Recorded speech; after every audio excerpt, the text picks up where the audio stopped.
আজ সকালে Kolkata municipal corporation থেকে কমিশনার খবর দেন যে জুয়ের মধ্যে যে আদিগঙ্গা থেকে যে পাইপ আছে মাটির তলায়, সেই পাইপটা কোথাও একটা লিকেজ হয়েছে এবং সেখান থেকে জল ঢুকছে জুয়ের মধ্যে, এবং সকাল থেকে সাংঘাতিক বৃষ্টি, তাতেও জল জমেছে এবং অনেকটাই জল জমে গেছে যে দিকটা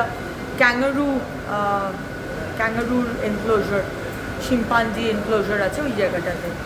এবং সঙ্গে সঙ্গে আমরা ওখানে যাই। কেএমসি থেকে দুটো গাড়ি, যেটা বড় বড় গাড়ি যার মধ্যে মোটর আছে, সাকশন করে, সেই দুটো গাড়ি আনিয়ে নেওয়া হয়। নিজে প্রেজেন্ট ছিলাম। পুরো জায়গাটা যেখানে জল জমেছে সেই জায়গাটাতে জল সাকশন করে অলরেডি কাজ চলছে এবং আশা করছি 1-2 ঘন্টার মধ্যে জল নেমে যাবে। সেরকম ভীষণ একটা জল জমেছে তা নয়, তবে জল জমা শুরু হয়েছিল।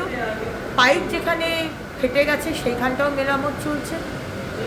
এবং শুধু জু নয়, যেখানে যেখানে জল জমছে বা অসুবিধা হচ্ছে মানুষের, আমি মানুষকে বলবো আমাদের অবধি পৌঁছতে। কেএমসির হেল্পলাইন নাম্বার আছে, ওয়েবসাইট আছে আমাদের, নগর উন্নয়ন দপ্তরের ওয়েবসাইট, সেখানে আপনারা জানেন। আমার নাম্বার যদি থাকে তাহলে সেখানে জানান। এই সরকার, শুভেন্দু অধিকারী সরকার তৎপর। যেখানে অসুবিধা হবে আমরা পার্সোনালি সেখানে, আমি যাই কি আমার কমিশনার কি আমার দপ্তরের আধিকারিকরা, কেউ না কেউ ওখানে পৌঁছে সমস্যা যাতে আপনাদের না হয় আমরা কিন্তু সেটা দেখে নিই।